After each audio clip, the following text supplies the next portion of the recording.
Touring 2008 on TSN is brought to you by the new Q horsepower from Quaker State. Unleash all your horses. And Michelin, a better way forward. You know, I grew up in a military family. My dad was an Air Force pilot, so believe me, I know the significance and the importance of tradition. But you know, for one car company, while tradition is important, it also can be a slight problem. That company is Mercedes-Benz, who of course are known for building luxury vehicles. But unlike its main competition, BMW, Mercedes is known for, well, let's say attracting a older audience. Well, they want to change things, and they think they can appeal to a younger crowd through the third generation of their so-called entry-level vehicle known as the C-Class.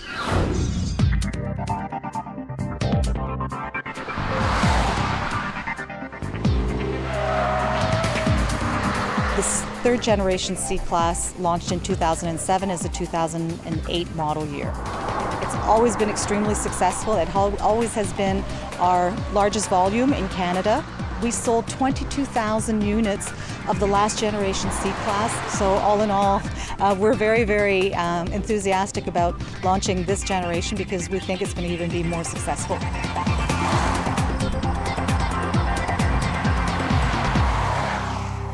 I'm 32. I've been with Mercedes-Benz Canada for just about 2 years now. Was actually brought in, I was one of the founding members of the product management team. So no question, the goal of the new C-Class is to get some new consumers into the Mercedes-Benz family and some younger consumers as well, while at the same time offering a product that's appropriate for our traditional Mercedes-Benz customers as well. Our median age is a little bit higher with the C-Class because it is an entry-level vehicle. It does attract a certain amount of people who have always wanted a Mercedes-Benz their whole lives, and that's kind of the first car that they'll buy to get into the Mercedes-Benz family.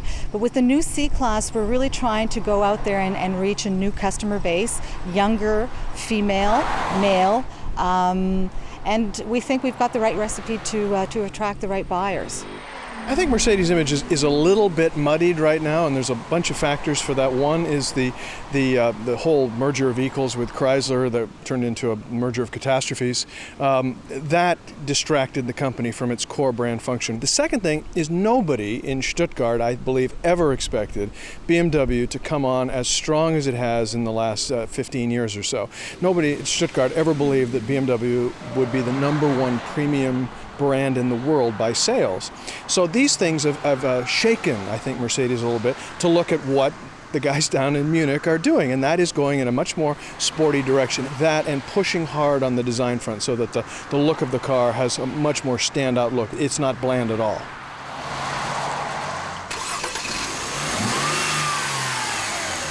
Powertrains, we have our C300 with 228 horsepower and our C350 with 268 horsepower. So great V6 engines, very fuel efficient, very powerful. And now we have our 7G Tronic automatic transmission available with both our rear-wheel drive models and our 4MATIC models as well. The track was great. We're up here at Calabogie, and it's a fairly twisty track, and the cars were exceptional there, especially under braking. There's a lot of braking into corners here, like you would, sometimes if you go into an off-ramp too quick, it sort of simulates that, or stimulates that, however you want to call it. And it's just, the handling was great on the cars. The brakes are great, especially with the vented rotors up front. And again, the dampening is just leagues above what the previous car was. You can buy the base C300 for about $41,000, but they are trying to attract a younger crowd, so a lot of would-be buyers might like to add on a sports package, which would normally cost you more money. Not with this vehicle. In fact, Mercedes is offering the sports package for absolutely nothing. I have to admit, if anything surprised me, it was when they were talking about the pricing and they said this is the same price, and I actually had to check my notes because I thought, well, that can't be right. But I think it's going to work out very well for them because for all we know, this may be, if they get enough consumer response to it, maybe this will be the only face of the C-Class, and we won't see the classic styling anymore, and people will be interested in it because they're not paying extra. Okay, let's talk about the taillights. At first glance, they look fairly normal, but these are actually ventilated. They're indented, And with the airflow, these taillights actually act as a spoiler. But I do have a pet peeve with these lights and many other lights. The indicators are not yellow, they are red. As far as I'm concerned, we've said it before, yellow indicator lights should be mandated across the board. They want to get 35-year-olds, men and women, in this car. Can they do it? Yeah, I think they can, especially in the sport package one. You know, especially with the new grille, and it looks good. And I mean, when you buy cars in that segment for, you know, guys 35, 40, you know, they want something that looks good, and this car looks great. I think this car has a lot to offer. I mean, it carves out its own segment in the marketplace. But the challenge here is that, you know, 20 years ago there was Mercedes, full stop. And now there's Mercedes, there's Lexus, there's Acura, there's BMW, there's Infiniti. The challenge will be to decide for buyers is which one of a good car to buy. The one thing we learn from history is that we don't learn anything from history. More later on Kenzie's Corner.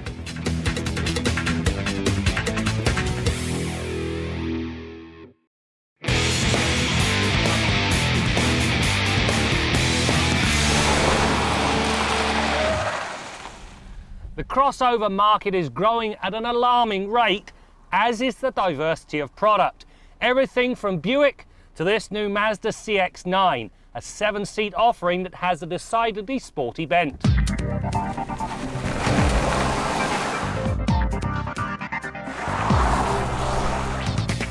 Dynamically, the CX-9 lives up to its bold exterior look. Suspended on front struts and multiple rear links, it tracks a true line whenever the road deviates from the straight ahead. Body roll is moderate, understeer is a distant companion, and the response to steering input is both fast and accurate. It's a delightful package that's helped all the more by the oversized P245/50 R20 wheels and tyres that come with the GT model.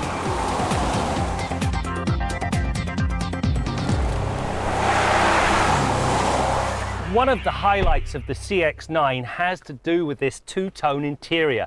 First of all, the materials are exquisite, and if you go to the top rung, you get all of the toys you could possibly want, up to and including a very good navigation system and a loud, proud audio system that's got a massive subwoofer in the trunk. The other thing that impresses is the fact that this environment was obviously designed for the driver. The seats are supportive, you've got tilt and telescopic steering which allows you to set the right driving position. It's all been thought through very well indeed.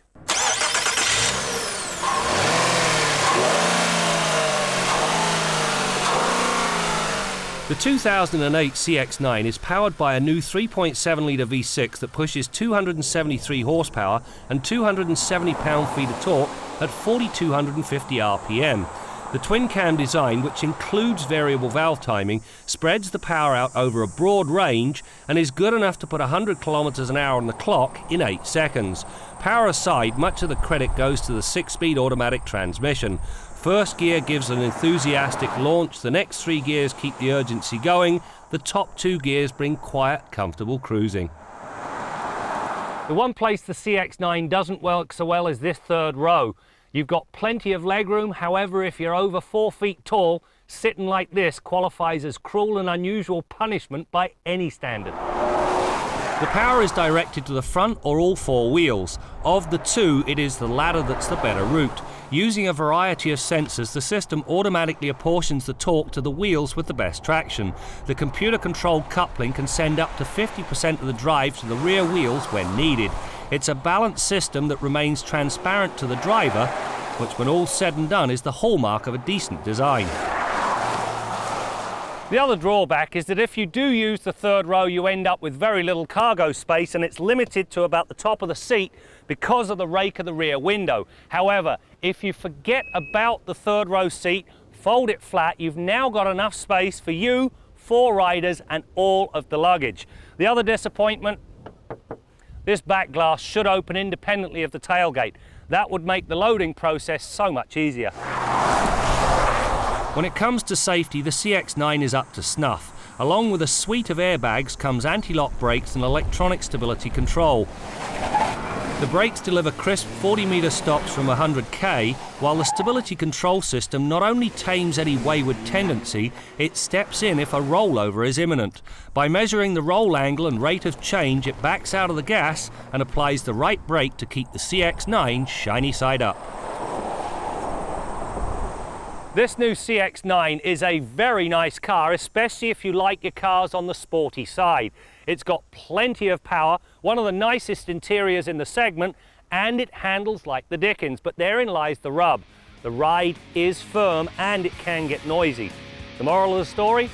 Drive it before you buy it.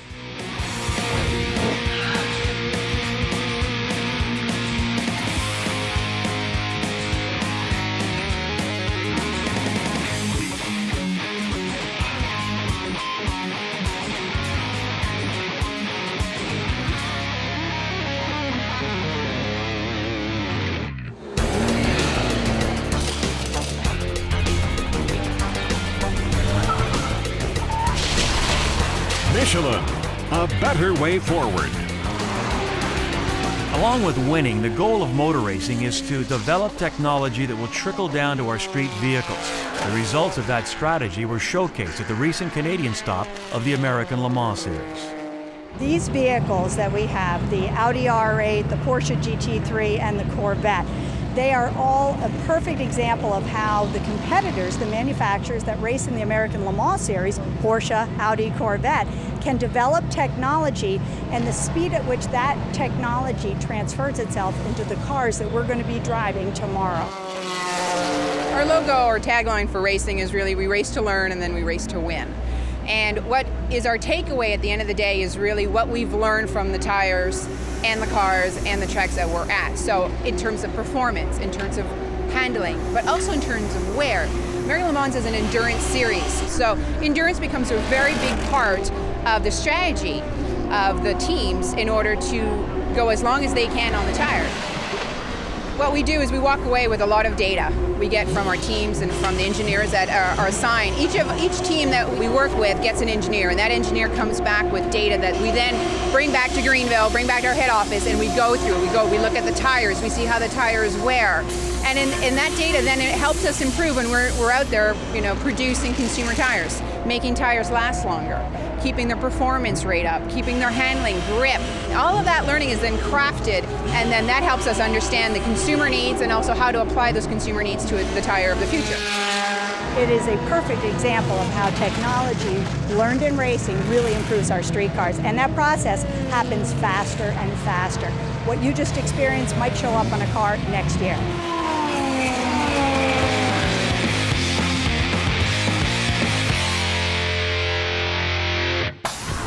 Closed captioning of Motoring 2008 is brought to you in part by Buick Enclave, the finest luxury crossover ever.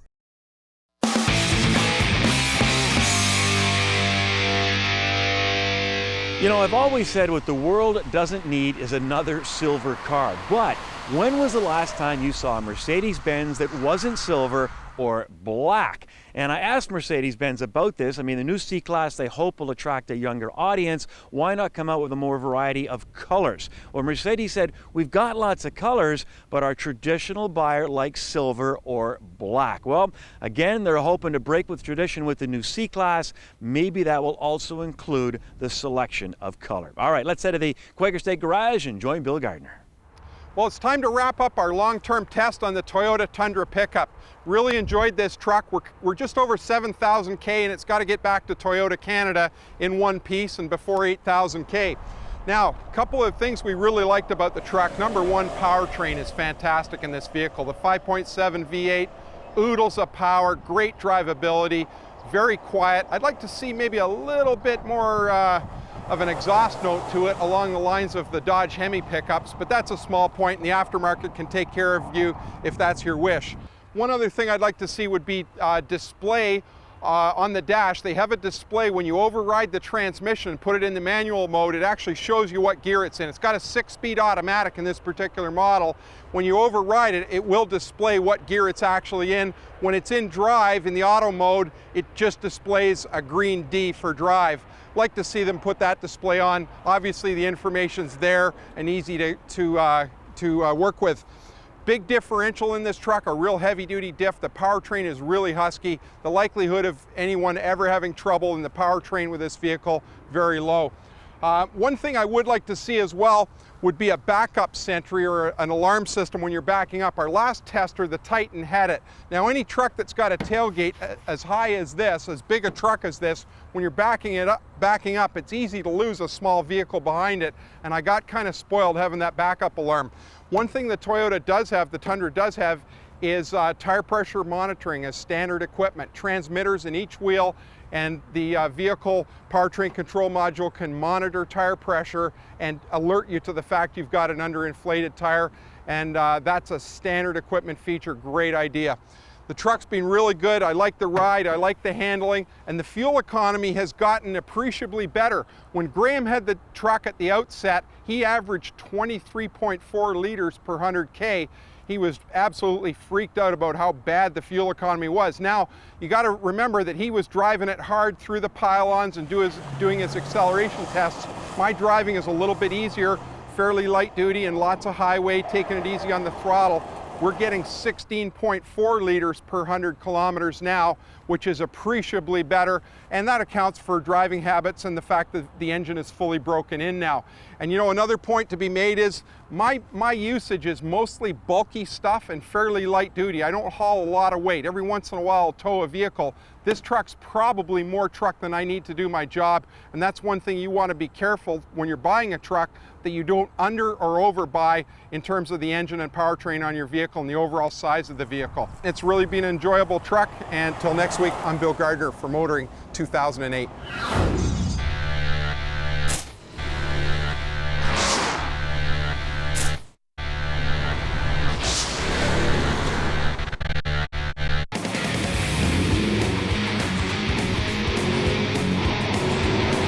This is the Audi R8, and we really hope that this will help people reconsider their list of dream cars. I mean, this is a mid-engined, aluminum-bodied, all-wheel drive, 420 horsepower sports car.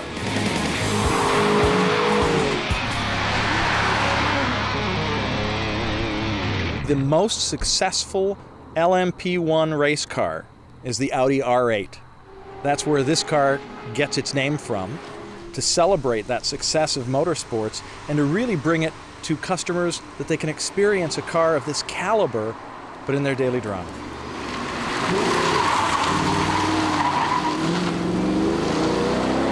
This car really is inspired by every great idea we've ever had. When you look back to the history of Audi, this car embodies quattro all-wheel drive, aluminum construction, high performance, interior class-leading fit, finish, and design that you can enjoy, and that really, when you look at how rare it's going to be, is a car that we think is very special.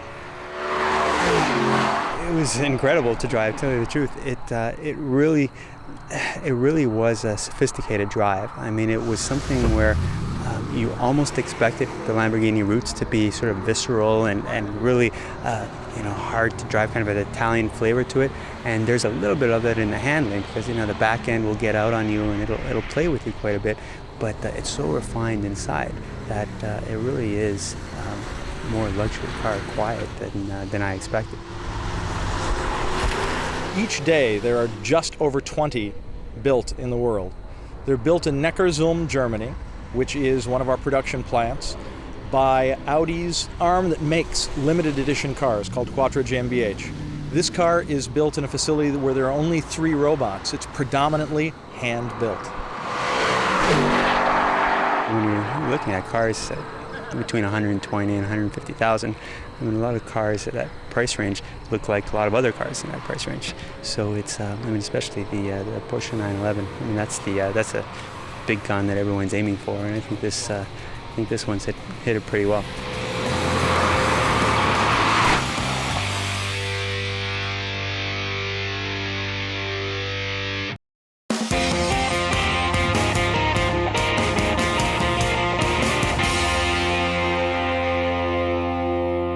I set a new personal land speed record a few weeks ago. I won't tell you exactly how fast it is because it might make a few people upset, but it was pretty quick. It was in Germany, it was on the Autobahn, And it was made possible by two things. First of all, there's no speed limit on this particular stretch of the Autobahn. And secondly, all those nice people in their Opels towing their trailers moved out of the fast lane and got over to the right, allowing faster traffic to pass at the higher speed. Now, I've been whining about this for 20 years, but it doesn't seem there's been any change. We've got new technology now to tell people about this particular situation. We've got these new pixel board signs up on the highway saying, slower traffic, keep right. But they're the same as the painted signs we have on some of our roads, and it's the wrong message. Nobody wants to think of themselves as being slow.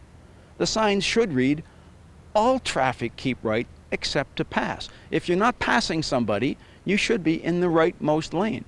In most jurisdictions, the law sort of indicates that that should be the case, but it clearly is never enforced. The other advantages, of course, of doing that, if we had better lane discipline, traffic flow would be much more simple, much smoother, much more laminar, as they'd say in the thermodynamics world, the slower traffic on the right, quicker traffic on the left. People wouldn't be forced to pass on the right, which is legal, at least in my province, but it is never as safe as passing on the left. We'd save fuel because there wouldn't be as many traffic jams. People wouldn't get as mad, so there'd be less road rage. It's just win, win, win, win, win right down the line. But we design the road so the right lane keeps disappearing, and that scares a lot of people off. We send them the wrong messages with these signs. Driving instructors usually don't tell people to do this, and I don't think you'll ever see a police officer writing a ticket for bad lane discipline. It happens once in a while, but it's way, way down the list. Just think, if we could have lane discipline like the Germans, then instead of the right lane being the gym-only lane, it could be the left lane, and we'd all be a lot happier. I'm Jim Kenzie. As we mentioned earlier, Mercedes is hoping to attract a younger crowd to the showroom through their third-generation C-Class. Well, I can tell you right now, with an entry-level price of about $41,000, you're going to get a lot of car. The styling, as might be expected, is a little conservative, but believe me, I think it's a heck of a lot better than the previous model. And as for handling, well, they let us take it out on this Calabogie racetrack, and the handling is simply outstanding. Now, Mercedes may be saving the best for last, because still to come is an AMG version, a V8, 450 horsepower. I can hardly wait. That's it for now. We'll see you next time out as we continue to bring you more stories about cars and the people who drive them. 32 years of evolution will do good to a car, and contrary of human people, you usually get crippled after a certain age. Car just get better. Motoring 2008 on TSN has been brought to you by the new Q horsepower from Quaker State. Unleash all your horses. And Michelin, a better way forward.